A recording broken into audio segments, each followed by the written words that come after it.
Bismillahirrahmanirrahim. Assalamu alaikum. Welcome to my YouTube channel Awareness. Engineer Sajid is here and today our topic is 27th Amendment. ये topic जो है बहुत ज़्यादा important है. It has significance related to all the competitive exams and as per my opinion or experience, this will be part of your all upcoming competitive exams and your interview as well. Hence, it is mandatory you should know about 27th Amendment. I will try my best to deliver a proper lecture on this topic. सबसे पहले हम introduction देखते हैं 27th amendment का. तो हमारे पास जो constitution है वो 1973 है और कॉन्स्टिट्यूशन 1973 ये कहता है कि इस कानून के अंदर कोई तरमीम आ सकती है. यानी जो हमारे पास 1973 का कॉन्स्टिट्यूशन है उसमें आर्टिकल 238 ये कहता है कि इट कैन बी अमेंडेड. यानी 1973 का आइन हमें ये खुद बता रहा है कि इसमें तरमीम हो सकती है. आर्टिकल 238 स्टेट्स दिस एंड इसमें कैसे अमेंडमेंट आएगी वो हमें आर्टिकल 239 हमें ये बताता है. The proceedings have been given in article 239 कि इसमें कैसे अमेंडमेंट आ सकता है. तो 27th अमेंडमेंट के लिए हम ये देखते हैं कि मई के अंदर हमने बुनियान अल मरसूस में फ़तह हासिल की. Victory triumph for Pakistan and it has been praised by many countries including the super power United States of America. तो इसमें government of Pakistan has announced field marshal for chief of army staff Asim Munir.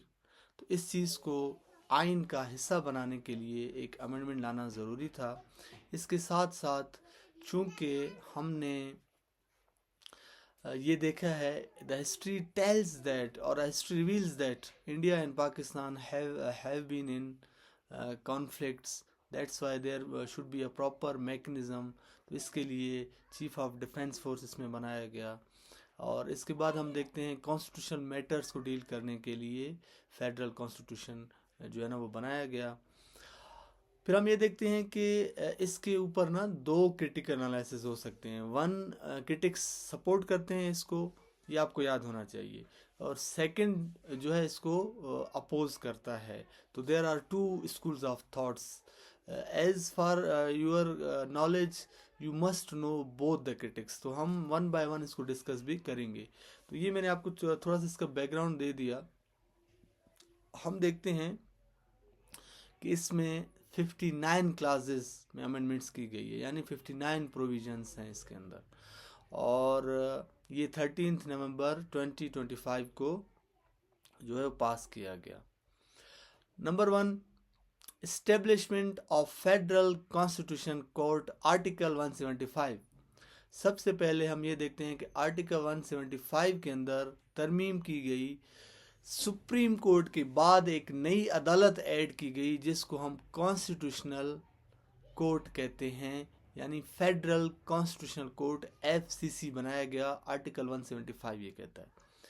हम इसको थोड़ा सा डिटेल में देखते हैं कि है क्या. तो हम ये देखते हैं कि all the constitution matters will be dealt by FCC. यानी जितने भी कानूनी मसले हैं अभी वो हाई कोर्ट या सुप्रीम कोर्ट की तरफ नहीं जाएंगे, वो जाएंगे हमारे पास फेडरल कॉन्स्टिट्यूशनल कोर्ट के अंदर जाएंगे. और ये जो है वो इस्लामाबाद में जो है इसका सेटअप बनाया जाएगा. और इसमें जजेस की तादाद जो है हमारे पास 4 यूनिट्स हैं, 4 फेडरेटिंग यूनिट्स हैं, सिंध, बलूचिस्तान, पंजाब, KP. तो इससे इक्वल जो है वो रिप्रेजेंटेशन होगी जजेस की. अभी इसकी अगर हम एनालिसिस देखें तो हम ये देखते हैं कि दो क्रिटिक्स हैं इसके ऊपर. एक क्रिटिक्स ये कहता है कि इससे सुप्रीम कोर्ट के जो पावर्स हैं वो कर्टेल हुए हैं और जुडिशरी को जो हो बिलो हुआ है. कैसे? पहले सारे के सारे मैटर जो जाते थे वो सुप्रीम कोर्ट के अंदर जाते थे and that is the appellate court और अपेक्स कोर्ट ऑफ पाकिस्तान. लेकिन क्रिटिक्स का ये मानना है कि क्योंकि सुप्रीम कोर्ट की जो कारकर्दगी है या सुप्रीम कोर्ट ऑफ पाकिस्तान के ऊपर ये बिलो है, क्योंकि अभी FCC के पावर्स जो है वो ज़्यादा होंगे. और जो इसके फेवर में एनालिसिस हैं वो ये हैं कि चूंकि सुप्रीम कोर्ट ऑफ पाकिस्तान या हाई कोर्ट ऑफ पाकिस्तान जो हैं वो ज़्यादा बिजी हैं, they have hectic schedule, Hercules tasks, so they are busy in many affairs dealing with the cases. तो जो कॉन्स्टिट्यूशनल मैटर्स हैं उनके लिए एक कोर्ट सेटअप होना चाहिए जिसको फेडरल कॉन्स्टिट्यूशन कोर्ट कहते हैं। तो ये मैंने आपको पहला पॉइंट बताया कि एफसीसी बनाया गया, फेडरल कॉन्स्टिट्यूशन कोर्ट, आर्टिकल 175। और ये मैंने आपको बताया, इसके क्रिटिक्स भी बता दी, पॉजिटिव क्या क्रिटिक्स हैं और नेगेटिव क्या क्रिटिक्स हैं।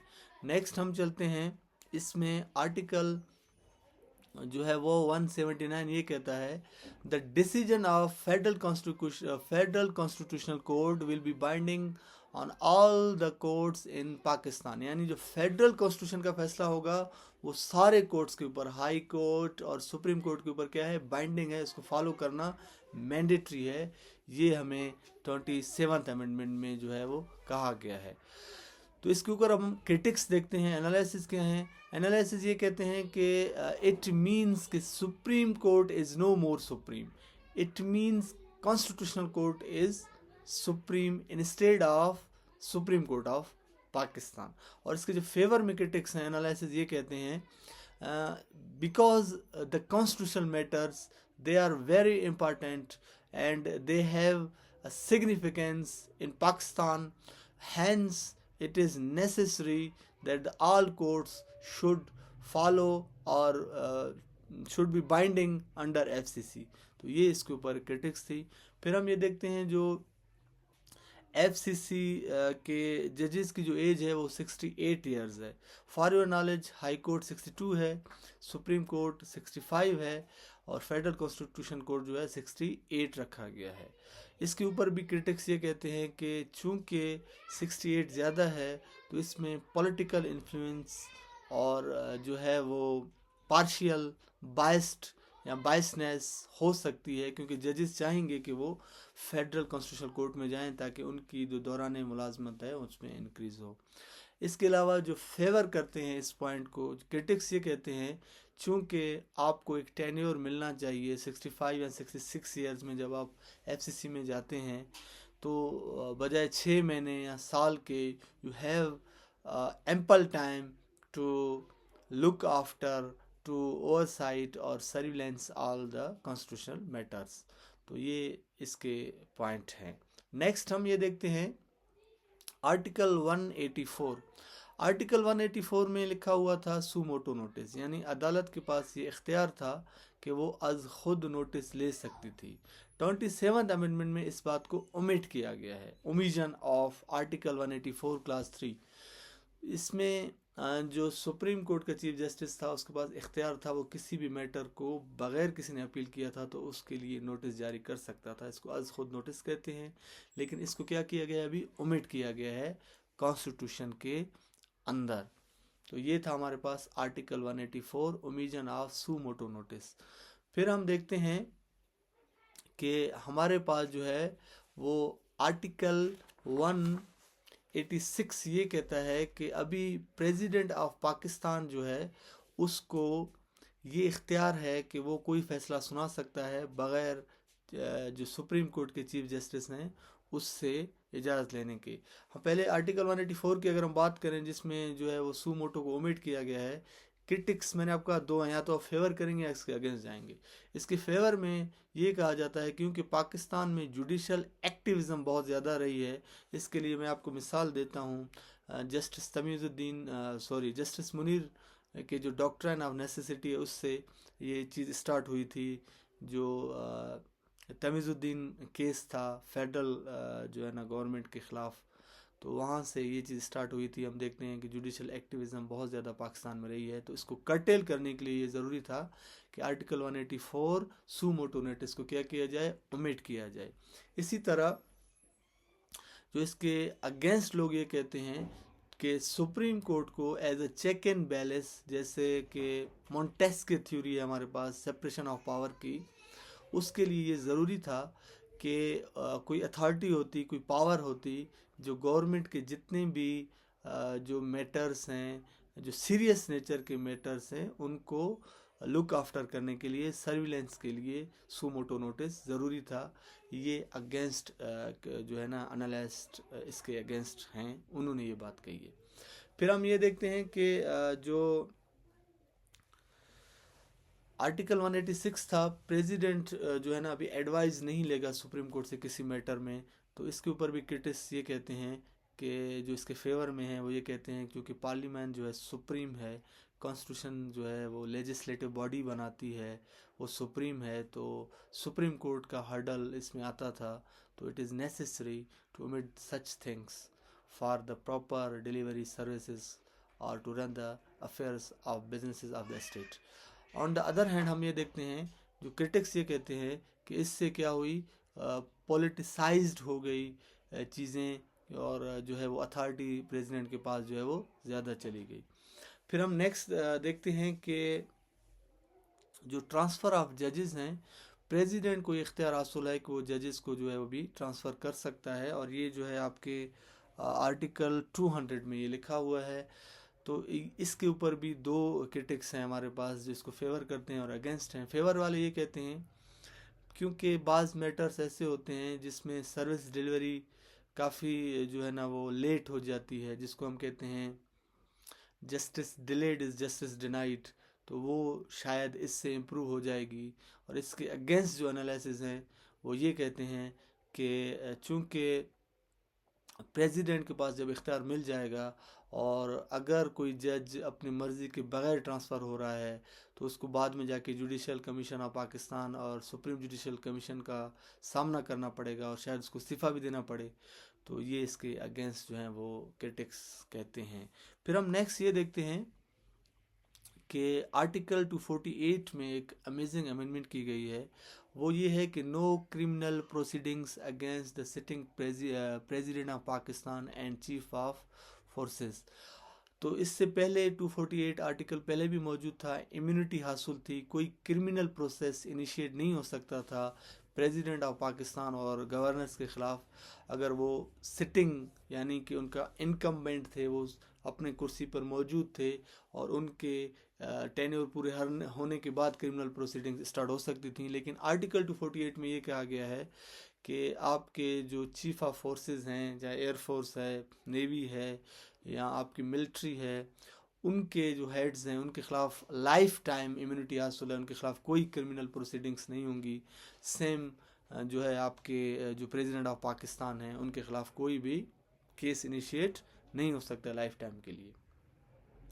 इसके ऊपर क्रिटिकल एनालिसिस ये कहते हैं कि it is against the Islamic laws और इस्लामिक टीचिंग्स। आप कुरान एंड सुन्ना का हवाला दे सकते हैं, no one is superior against the law. तो ये काफ़ी हद तक जो है इसके ऊपर बड़ी क्रिटिकल एनालिसिस आप कर सकते हैं और इस्लामिक रेफरेंस जो है आप दे सकते हैं। हज़रत उमर रज़ी अल्लाह अन्हु के रिजिम के गुड गवर्नेंस का मिसाल दे दें, prophet Muhammad peace be upon him का आप इसमें जो है ना मिसाल दे सकते हैं।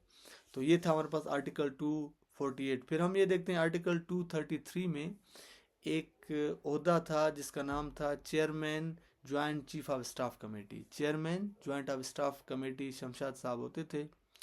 तो इस ओहदे को ख़त्म करके चीफ ऑफ डिफेंस फोर्स बनाया गया। चीफ ऑफ डिफेंस फोर्स का क्या मतलब है, ये थोड़ा सा इसको समझे कि हमारे पास तीन बड़े फोर्सेस हैं, पाकिस्तान आर्मी, पाकिस्तान नेवी और एयर फोर्स। तो अभी ये किया गया है कि इनके अंदर जो है वो कोऑर्डिनेशन के लिए पहले होता था chairman joint of chief of staff committee, अभी जो है चीफ ऑफ डिफेंस फोर्स। तो वो जो होगा अभी जो है वो पाकिस्तान आर्मी के चीफ होंगे, चीफ ऑफ एयर स्टाफ अपना chief of army staff general Asim Munir साहब होंगे। और इसमें ये लिखा गया है कि इसका टेन्योर अभी फिक्स्ड है और वो जो है 5 इयर्स का होगा। और कब से होगा, जब नोटिफिकेशन आएगा। यानी चूँकि जो चेयरमैन ज्वाइंट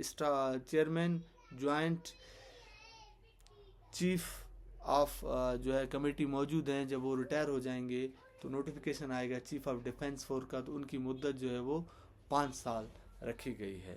तो इसके ऊपर जो एनालिसिस हैं वो बड़े पॉजिटिव हैं कि चूँकि जो तीन हमारे पास बड़े फोर्सेस हैं, नेवी, एयर फोर्स और आर्मी, तो उनकी कोऑर्डिनेशन बहुत ज़रूरी थी। और चूंकि मिलिट्री जो है वो लीड करता है मिलिट्री फोर्सेस हमारे पास आर्मी, तो इसलिए चीफ ऑफ जो है ना आर्मी स्टाफ ही इसको टैकल करें ताकि कोऑर्डिनेशन जो है बेहतर हो सके in case of any conflict specially from our arch rival India. तो इसके साथ साथ commander of national strategic command, commander of national strategic command का मतलब ये है कि जो हमारे न्यूक्लियर वेपन्स के लिए जो सिक्योरिटी सिचुएशंस को संभालना होता है उसके कमांडर को इलेक्ट करना होता है। तो अभी क्या करेंगे, चीफ ऑफ आर्मी स्टाफ के पास ये अथॉरिटी है कि वो किसी को नॉमिनेट करेगा प्राइम मिनिस्टर को। पहले प्राइम मिनिस्टर से ये नॉमिनेट होता था, अभी चीफ ऑफ आर्मी स्टाफ को एडवाइस करेंगे प्राइम मिनिस्टर को, वो अपॉइंटमेंट करेंगे commander of national strategic command को। इसके बाद जब बुनियान अल मरसूज में हमें फतह हुई तो हमने ये देखा कि जो है पूरी दुनिया ने इसको प्रेज़ किया, और specially United States of America, China की तरफ से जो है ना पाकिस्तान की अप्रिसिएशन की गई।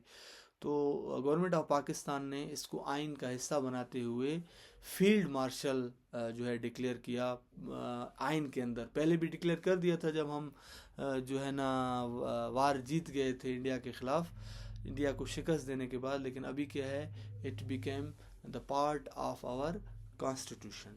फिर हम ये देखते हैं कि हमारे पास जो जुडिशल कमीशन ऑफ पाकिस्तान है और सुप्रीम जुडिशल काउंसिल है, जिसका मैंने 26 अमेंडमेंट का लेक्चर है वो अपलोड किया हुआ है। इसमें माइनर तब्दीलियाँ की गई क्योंकि कॉन्स्टिट्यूशनल बेंचेस को ख़त्म किया गया। तो जुडिशल कमीशन ऑफ पाकिस्तान के अंदर जो चेंजिंग की गई वो ये है कि जो फेडरल कॉन्स्टिट्यूशन कोर्ट है उसके जजेस को ऐड किया गया। इसके बाद हम ये देखते हैं कि जो हमारे पास सुप्रीम जुडिशल काउंसिल है, सिमिलरली उसमें भी जो फेडरल कॉन्स्टिट्यूशन कोर्ट है उसके जजेस को जो है वो शामिल किया गया। तो ये था हमारे पास अपना 27th अमेंडमेंट, जो कि आपके लिए बहुत ही ज़रूरी है। और इन द एंड हम एक चीज़ और आपसे डिस्कस करना चाहूँगा कि आर्टिकल 175 सी के अंदर जो अपॉइंटमेंट ऑफ जजेस फेडरल कॉन्स्टिट्यूशन कोर्ट का जिक्र मौजूद है कि यहाँ तो वो सुप्रीम कोर्ट का जज होना चाहिए, यहाँ 7 साल उसका एक्सपीरियंस होना चाहिए हाई कोर्ट का, या वो 20 साल जो है हाई कोर्ट या सुप्रीम कोर्ट का जो है ना उसके पास एक्सपीरियंस हो एज एन एडवोकेट। तो ये था 27th अमेंडमेंट। मैं दोबारा इसको रिवाइज़ कराता हूँ आपको। मैंने दरम्यान में क्रिटिकल एनालिसिस भी आपके साथ डिस्कस की हैं, लेकिन लास्ट में मैं थोड़ा सा इसको रिवाइज़ करता हूँ कि नंबर 1 FCC बनाया गया, यानी फेडरल कॉन्स्टिट्यूशन कोर्ट बनाया गया। जो पहले सुप्रीम कोर्ट था अभी सुप्रीम कोर्ट भी है, फेडरल कॉन्स्टिट्यूशन कोर्ट बनाया गया जिसमें कॉन्स्टिट्यूशन मैटर्स डील होंगे। इसके बाद फेडरल कॉन्स्टिट्यूशन कोर्ट के जो आर्डर होंगे वो बाइंडिंग हुए सबके ऊपर। सू मोटो नोटिस को ख़त्म किया गया, और पहले जो है आपके सदर साहब एडवाइस लेते थे सुप्रीम कोर्ट से, तो अभी वो एडवाइस नहीं ले सकते हैं और उनके पास पावर है ट्रांसफ़र ऑफ जजेस का। इसके अलावा जो है आर्टिकल 248 में अमेंडमेंट ये की गई कि प्रेसिडेंट और चीफ ऑफ जितने भी फोर्सेस हैं उनको लाइफ टाइम इम्यूनिटी है, यानी उनके ख़िलाफ़ कोई क्रिमिनल केस नहीं होगा रिटायरमेंट के बाद भी। इसके अलावा जो है वो आपके जुडिशल कमीशन ऑफ पाकिस्तान और सुप्रीम जुडिशल काउंसिल डिटेल में 26 अमेंडमेंट में मौजूद हैं, तो उनमें जो फेडरल कॉन्स्टिट्यूशन कोर्ट के जजेस हैं उनको ऐड किया गया। तो this is all about to 27th amendment. If you have any question, query, you can comment. Thank you. Allah Hafiz.